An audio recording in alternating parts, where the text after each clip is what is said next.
What's up? What's up? What's up? We are back. Welcome. If you're new to the channel, uh, this is Joker 1014. Nice to meet you all. If you're new to the channel, um, this channel is just not working on cars. This channel is a little bit of everything. It's like a one-stop shop. We talk about cars. We talk about working on cars. We talk about building cars from ground up. We talk about fabrication. We talk about making stuff out of steel.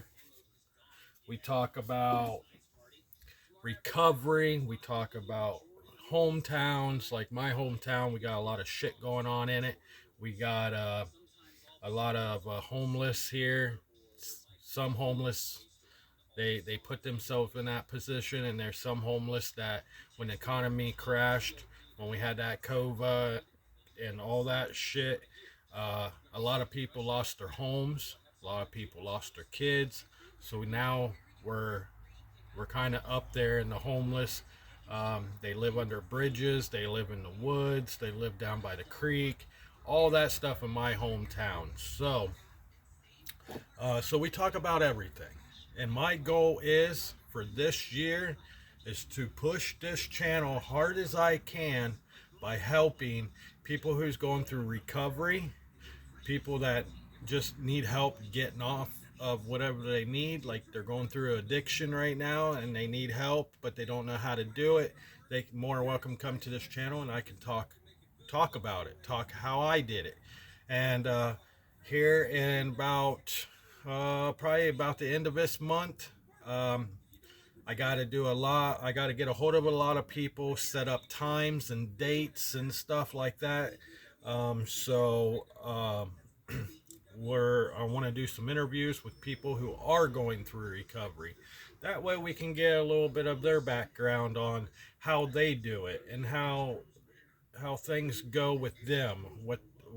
What's the hardest part for them when they wake up every day, or when they're up and moving around and walking down the street or driving somewhere, or when they're stressed out. You know what I mean? When they're stressed out, what do they do to not take that drink, or not pick up a needle, or not snort a line? You know what I mean? Stuff like that. So this is a little bit of everything. And we talk about relationships. We talk about whatever is on anybody's mind. But right now, what's on my mind, everybody's been asking, hey, can you do a video of you doing the work on the Kia? Can you show us how you do it? Da da da da. So tonight, I did get the wheel well tack welded in. It was a pain in the butt working with sheet metal. I didn't realize how hard it is to do this kind of fabrication work, but it is very hard. I did not want to go out and spend the money to buy new wheel wells for this thing. So I just went ahead and watched other people how they do it, from my experience, what I done in the past with my grandfather, stuff like that. So I kind of combine new school to old school to middle age school, all that stuff into one, and I did it on my own. So this is how I'm going to do it. It could be the right way or it could be the wrong way. My way might be a little easier for me. Your way might be easier for yourself. I don't know. But at the end of the day, it all comes out looking the same. That's all what matters. So I used to be so scared of doing fabrication work.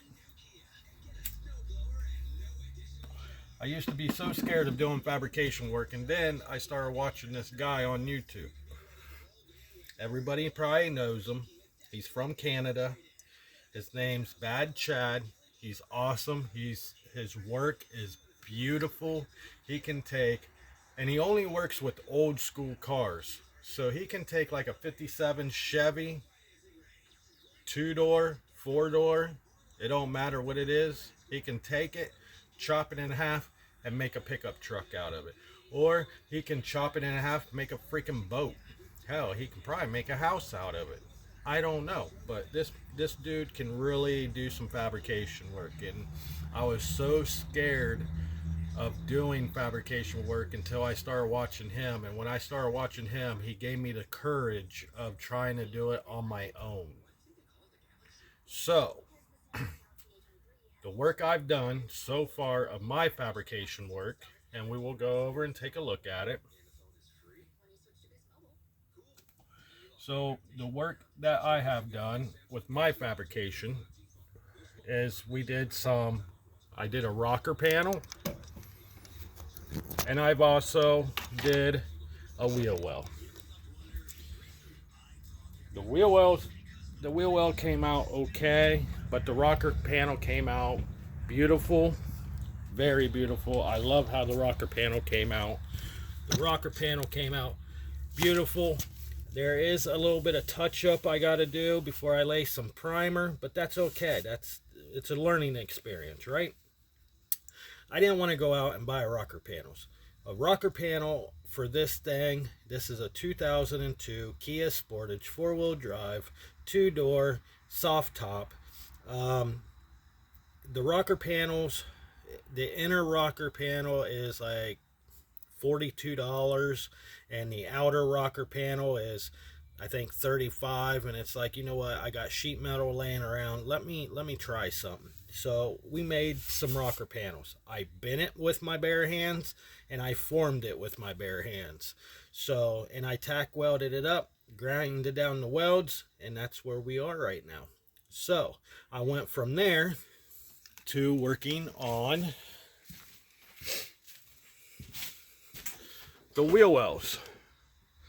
And as you can see in the wheel wells here, there is 3 pieces, has been welded together, formed, and tack welded in. Yes, it does look like crap because this is my first time doing this stuff. But hey, at the end of the day, it all comes out looking the same. That's all what matters, right? So, right now, what I'm doing, I got this tacked in. The reason why I didn't do a video on it, because like I said, it was a pain in my butt to do, especially my first time doing it. So, right now, I got everything grinded down, smooth. Everything's nice and smooth on every weld, every butt joint, everything. Everything's nice and smooth. So right now we're going to seam it up with some fiberglass. I'm going to run fiberglass along all the seams that you see where I tack welded it and put it together. So we're going to run some fiberglass down in a crust. So right now we will show you what kind of fiberglass stuff I use. You can use whatever you want, whatever's in your hometown, home state, whatever. So today, I don't have a lot of it because I need to buy some more, but I thought this was a good opportunity to make this video. And remind you, I'm not a teacher. I work full-time at a factory, so I don't teach very well.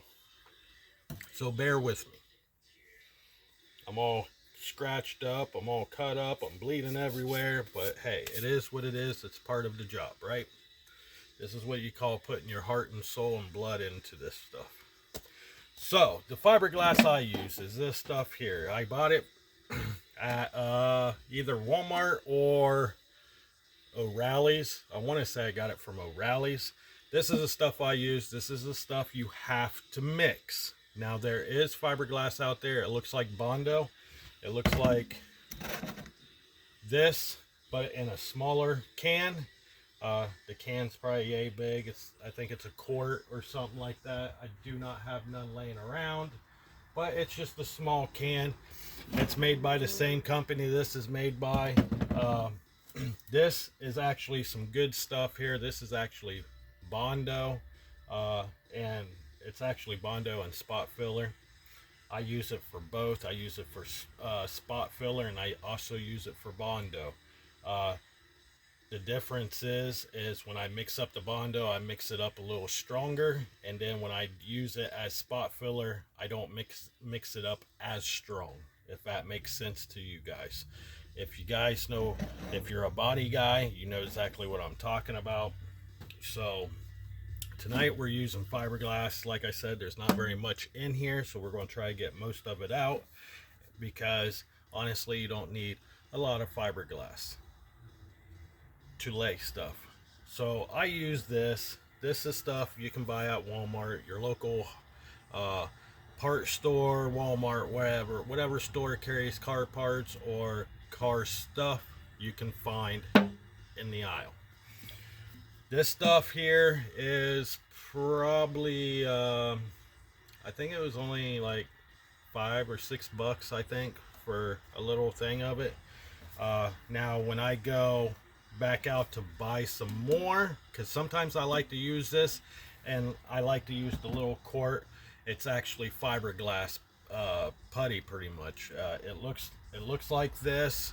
What I was just showing you, the Bondo and the spot filler, it looks like that, but it's made by this guys too as well. It's already pre-mixed. You just pretty much put it on like Bondo. You mix it up like Bondo and you spread it like Bondo. This stuff here, when I do the seams on a lot of stuff, when I weld and I feel like the weld's not good enough, like how that wheel well is, I will seam it out with fiberglass, real fiberglass. Now what I mean by real fiberglass, I call this stuff the real fiberglass because you pre-mix it. You got to pour it in a cup, and then you got this tube. I normally put 10 little drops in, and then I will stir it, and then you lay it with a paintbrush, and then I cut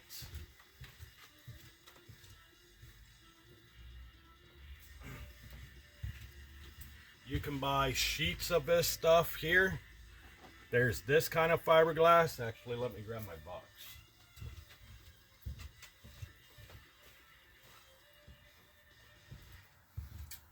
Now, I like using this stuff. Because it comes in sheets. It comes into a sheet, as you can tell. It's like $4 or $5, and it looks like this. And I'll show you how it goes. But this stuff I like to use. Or you can buy the original fiberglass, and the original fiberglass looks like this. Now this stuff here, it's very fine, it's very hairy. When you get it, when you try to roll it like on a oval area, like we're going to be doing, sometimes it won't lay correctly. And then once this gets wet, it will, once you lay the wet fiberglass over top of it, you just got to work quicker at this stuff, I think. This stuff here I like using because you can form it. You can put some or dip it down in your cup and then lay it and stuff like that. That's why I like using this stuff. This stuff is real good. Now this ain't fiberglass, but this stuff here,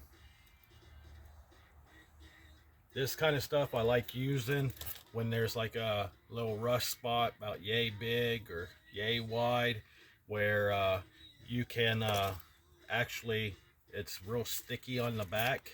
You just pull the paper off and it's sticky on the back, and then you can stick it on the inside of where the hole is, and then you can putty over top of it, and it will seal and hold so your putty don't fall in the hole, almost like drywall.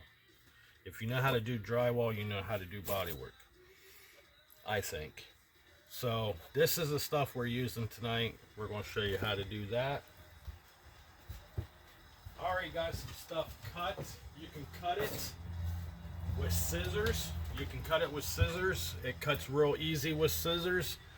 Some people will lay it on a table and then use a big blade to come down, just like you would cut paper or construction paper or whatever. Sometimes you see guys use that.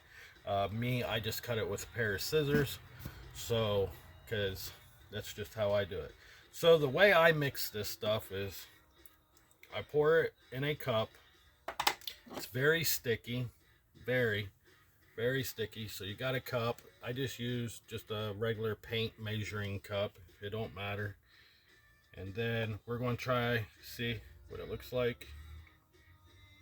Like I said, there's not very much in here.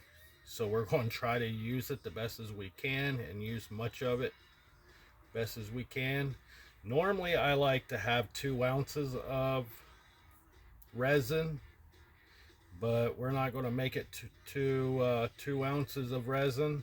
You can mix it up however you want or how much you want. You can go to 2 ounces, you can go to 4 ounces, 6 ounces, hell, you can do 8 ounces if you want. I like to use 2 ounces because this stuff will go pretty far. So we're just going to let it sit here and run out. Hopefully we can get every little drop that we can. I hope. Like I said, this stuff is very, very sticky. I recommend gloves.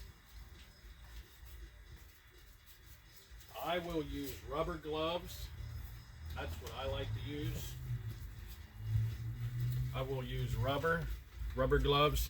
Now when you sand, when it comes down to where you sand fiberglass, the stuff that I'm using tonight, when you get it on your skin, it don't itch as bad.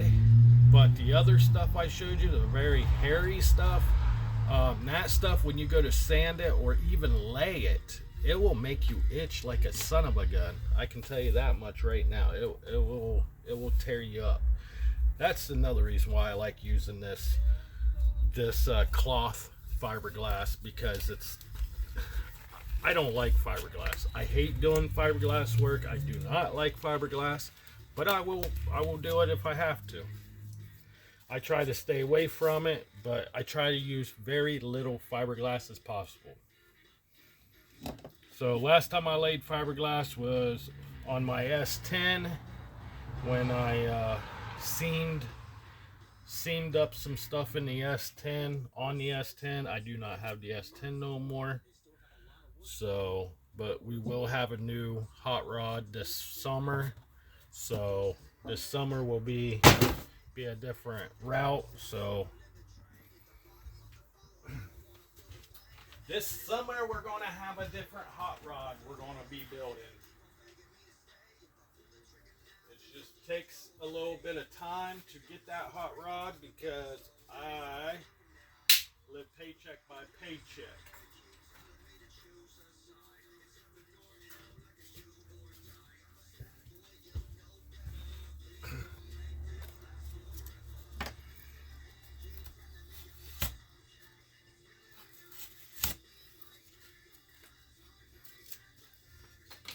Now, this here is my stirring stick.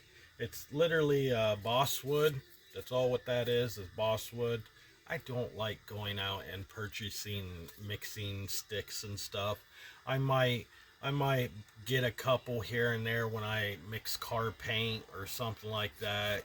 But here at home, I used to do little model cars, so I used to build dioramas of garages and stuff. So I had some leftover balsa wood, so I just, cut it up and use them as stirring sticks. You can use spoons, you can use whatever you like to stir it, just not your finger. I recommend not to use your finger. Now, like I said, I use about, normally when I I normally mix some up around 2 to 4 ounces. Tonight we're not even at a full 2 ounce tonight, so normally at 4 ounces I will put 10 drops in. At 2 ounces I put anywhere from 4 to 5 drops. So tonight I think we're just going to go ahead and do 4 drops, 4 to 5 drops, since we're a little bit at 2 ounces. We're a little under 2 ounces. So what we'll do is we'll put 2 drops in, And when you go to tip this, because it's got a small little hole at the end, I don't know if you guys can see that, there's a very small hole that you poke in the end of it. So when you go to tip it, it's already going to put a drop in. That's okay. Don't freak out.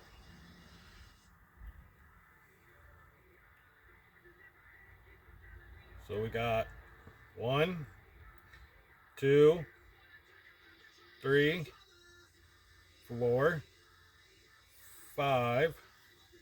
So we got 5 drops.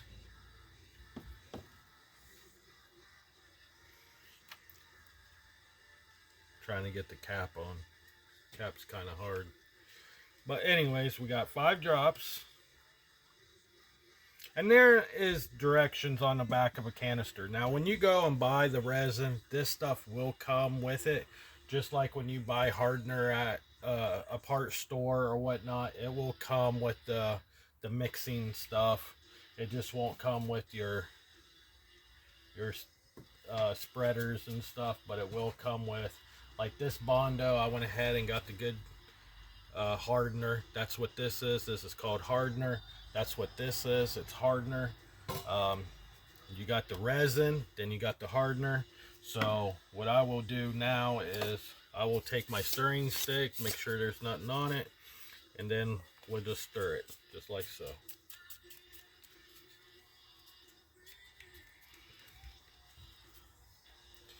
Now, we're going to take you guys over here.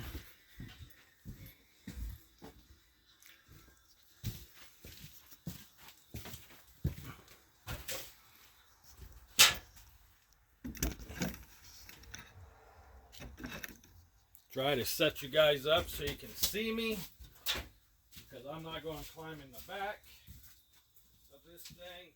I'm tired of climbing in the back. I'm tired of climbing in and out of the back. Oh, so we might not have enough to do the whole seams tonight, but that's okay. It's all right. We're okay. No big deal, right? There's always another day. We might have to finish it up. So what I like to do is I like to get some on my paintbrush, and then I will run just enough. And always make sure when you're done grinding and welding and stuff, make sure you clean the area very well. That way the stuff can stick. Me, I just took a rag and wiped it off. Well, I blew it off with the air hose, then I took a rag and wiped it off. So we got some here. We're going to lay here.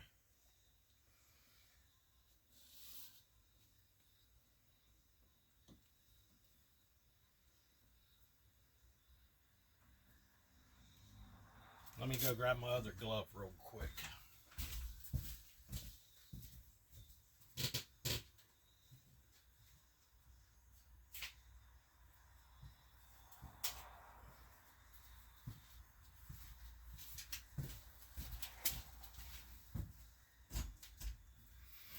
And then we're going to take some more and we're going to seam it in this location.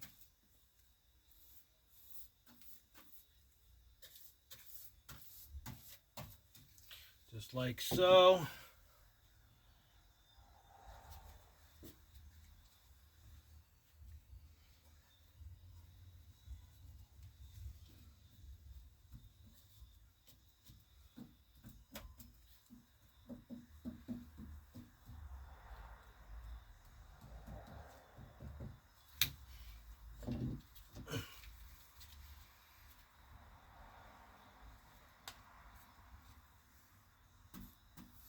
We might have enough to do all the seams,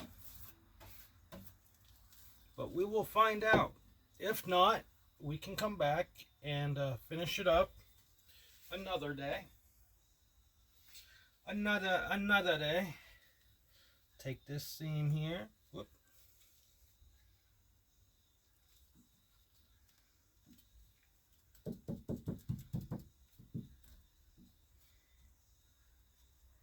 You want to make sure you pull it tight too. Pull it tight. And then we're going to take, and then we're going to run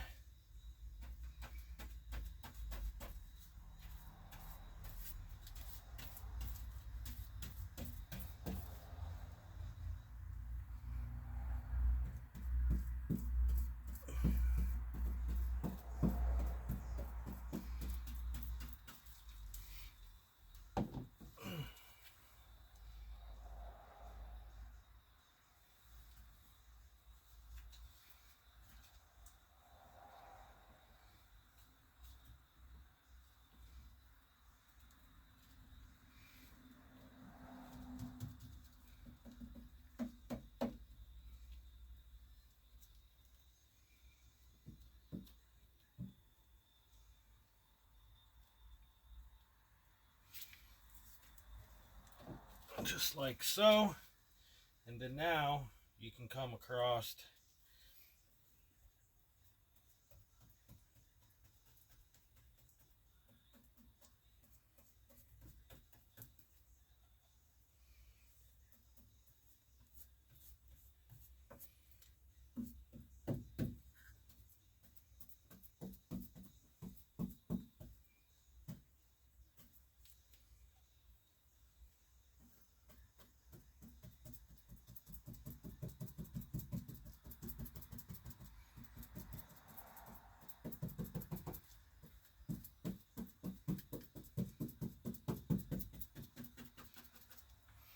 Just remember where you seamed at, you want to make sure you get a lot of goo on there. And just remember, wherever you are wanting to sand,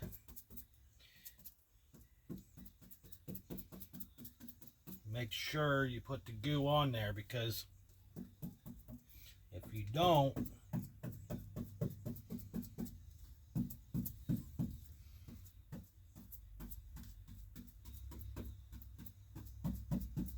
you're going to have air pockets.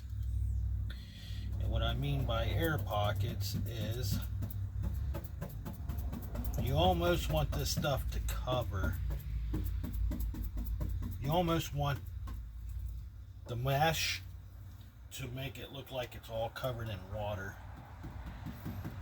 And then once it's done drying, then you can sand it. Us, we are going to rough sand it. We're just going to scuff it up a little bit. That way the undercoating that we're going to be spraying on this will stick to it.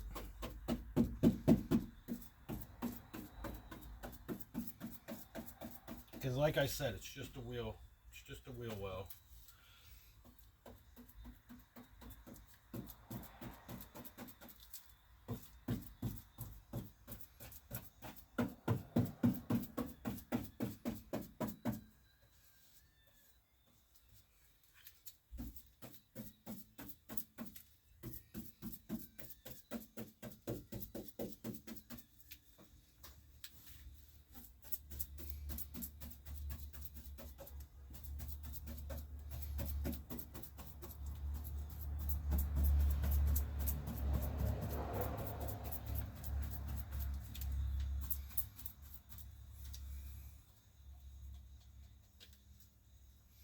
I think we did pretty fucking good.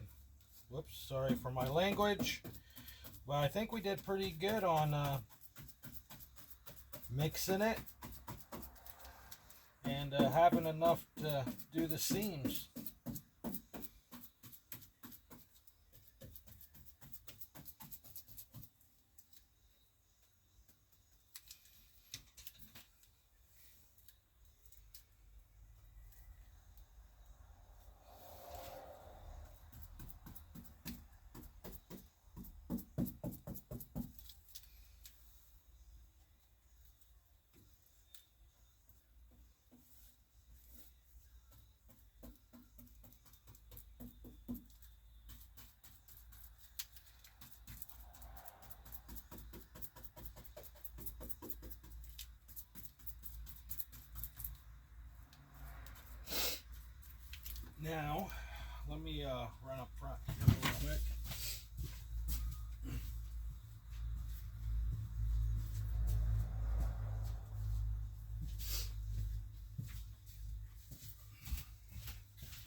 Now, when you mix this stuff up,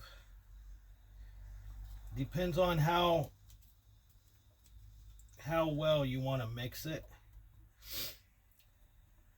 So say we put, okay, we ended up putting 5 drops in, right? We ended up putting 5 drops in. Okay, say that you got distracted and you accidentally put 8 drops in, or 9 or 10, or just say you accidentally put 10 drops in. Once you start mixing it, you literally have so many minutes to put the shit on, if that makes sense.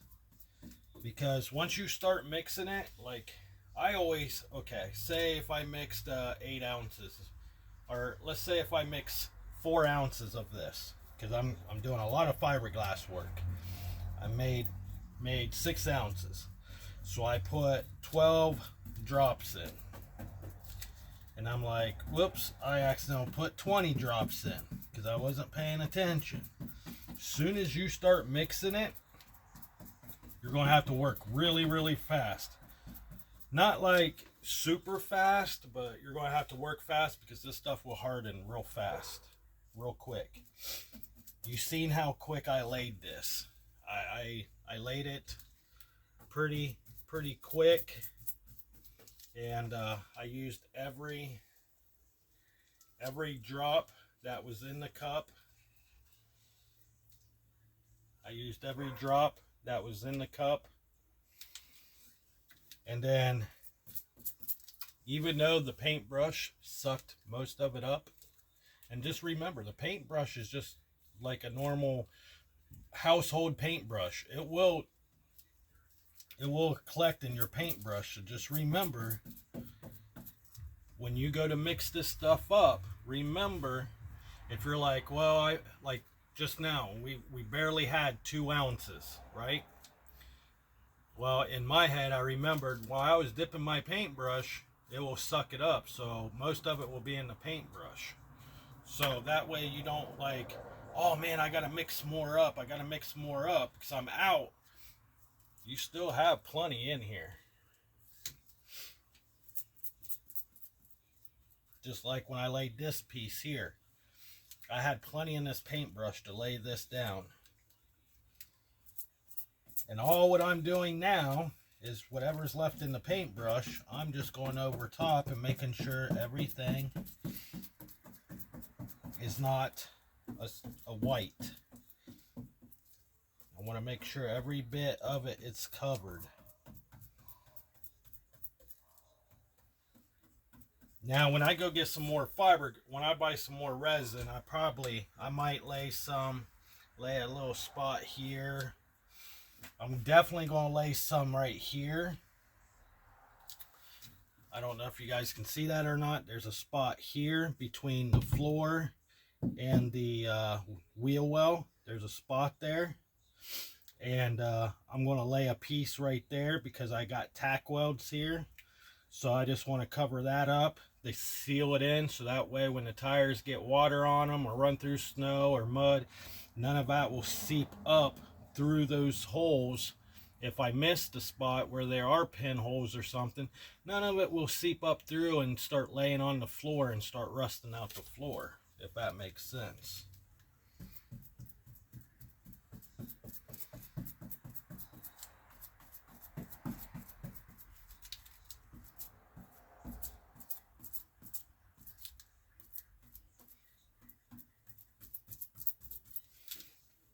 Let me see if I got a small little piece of that.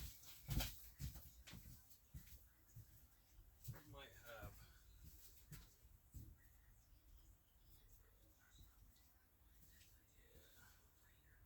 Oh yeah. Oh yeah. Yeah, boy. Bing bing wada bing bing.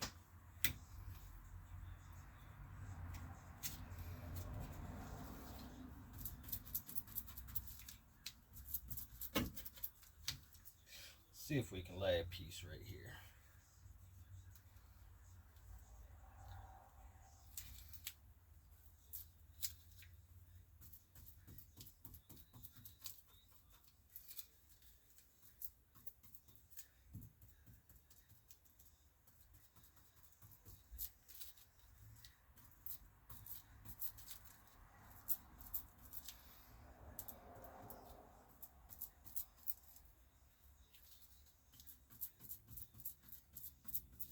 Perfect.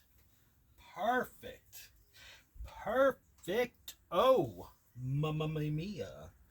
Now this spot, I am not going to put any up here because there's like a little lip right there. I'm going to grind that flush. So that will be actually grinded down flush with the vehicle. So I'm not worried about that. Because they're really, it's not, there's no seam there. So water's not going to get up underneath there. So I'm not worried about that. And plus, this section here hides behind a panel. So it looks pretty damn good to me. So we're not going to seam that. The only place where it looks like I'm going to need more fiberglass and seaming, some seam work done is right down through here where the floor meets the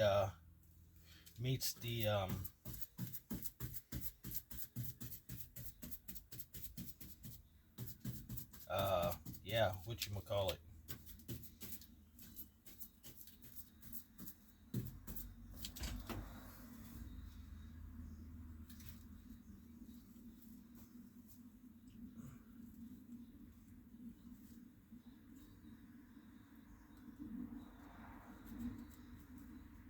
God damn it.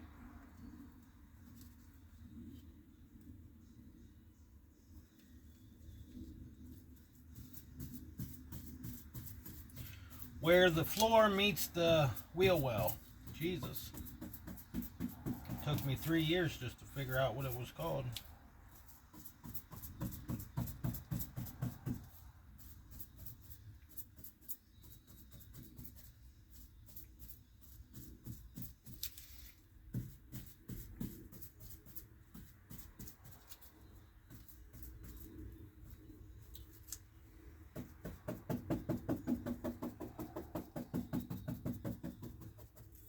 Perfect. Freaking perfect. And that's what I'm talking about. Like strings like that. That's why I always say make sure you got gloves. Make sure you have plenty of gloves. Old gloves. I don't care what kind of gloves. I like to use rubber gloves. Because rubber gloves, you can just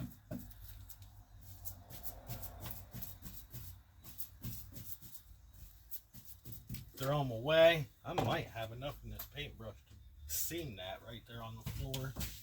Where the floor meets the wheel well. I might just have enough in this paintbrush to do it. It's starting to get hard. See how you can tell it's starting to get rough and it's starting to turn a color.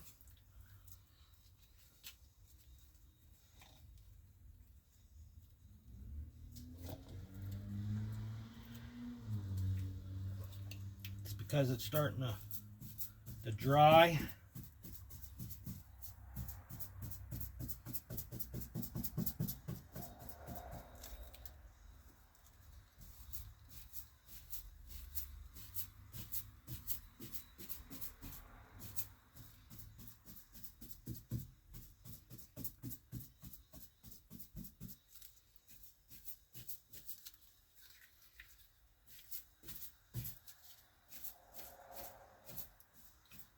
Look at that, boys and girls. We got it all seamed up. I didn't have to go and buy any new.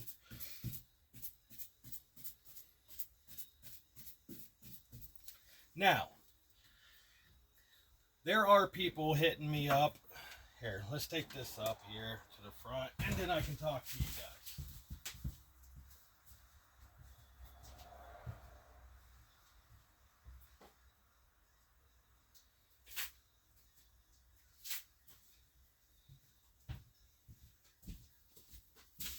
Now, like I was saying,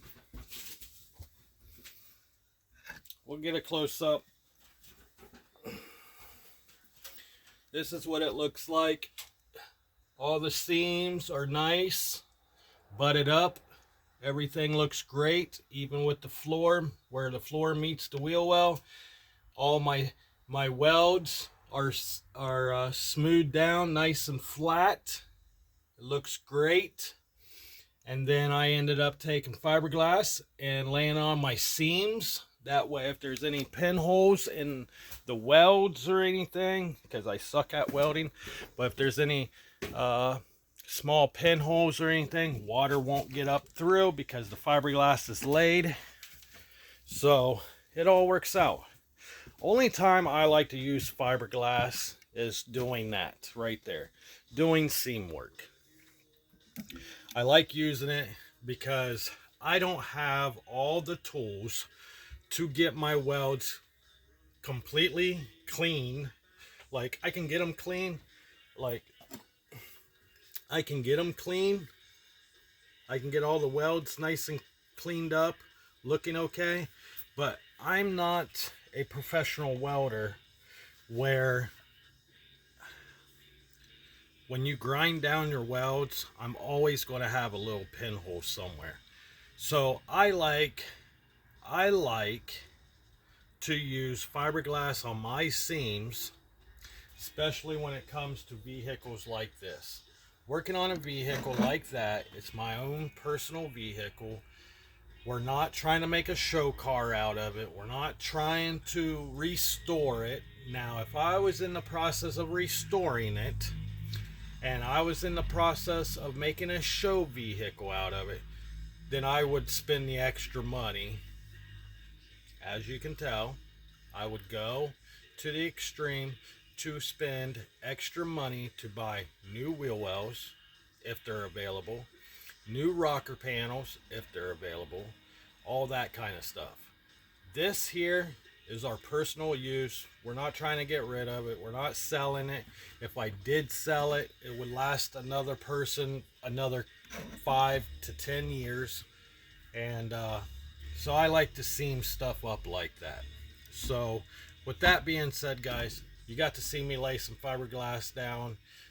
Sorry that you did not get to see me tack weld everything in and build the wheel well, but we do have another wheel well that we got to fix and do, and that is on the driver's side right there. We got that wheel well right there. We got to fix a patch job, so that won't be too hard to do.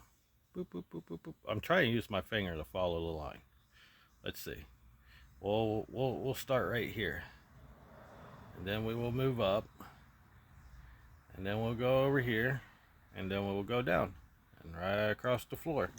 So the reason why I haven't got the sheet metal cut for that yet is I need to go and buy me some construction paper. Well, not really construction paper. It's almost like a cardboard paper. You can still bend it and stuff like that, but it's little thinner than this stuff. You can draw on it. Most kids use it doing crafts and stuff like that in school, but I need to buy a sheet of it so I can stick it on the inside and take a pencil and outline my lines, draw my lines on it. Then I can cut it out and transfer it over to a piece of sheet metal. That way I can cut it out, because I don't got a laser. I don't got any way to cut out sheet metal. All what I have is cutting wheels. So everything I do is I use a cutting wheel to cut out the metal. I need, this summer I am going to invest in a I call them laser cuts. It almost looks like a welder, but it cuts a nice neat line. And then I am definitely going to invest in a TIG weld so I can teach myself how to TIG. That way I can do a little bit more stuff, especially when it comes to exhaust work or turbo stuff. I know a lot of people that does turbos, and they take their car miles away and get it worked. There's nothing here in my hometown to do. Nobody here in my hometown does a lot of TIG weld. for like turbos and stuff like that, and I want to learn how to do that. So I'm going to teach myself so that way I can help some friends out when they have a turbo car or something. So, but with that being said, guys, you got to see Joker at work. So, like I said, I will do a video on the other wheel well with me tracing, cutting, forming, all that stuff, tack welding it in, how to hold it, why you're tack welding and stuff like that. I will teach you guys how to do that. But like I said, I'm not a professional. I'm teaching myself as I go. This is something new. I never tried it before. Normally I buy parts, but parts are so damn expensive. It's more expensive than going out to Lowe's or somewhere that sells sheet metal and buying a little piece of sheet metal to fix up a nice section of your car. So, with that being said, guys, Joker 1014's out. Have a good rest of the work week. I gotta be at work at 7:30 in the morning because I'm on morning shift right now for a little bit. So, yeah, have fun, guys, and I see you in the next video. I hope this helped you guys out, and I hope I get a lot of good feedback. Down in the comment box, tell me what you guys thought about this video. With that being said, hit that like, hit that subscribe button. When you hit the subscribe button, there's a little bell that will pop up. Hit that very top bell. Then that way, every time I upload a new video, you'll be the first ones to know about it. Later, guys.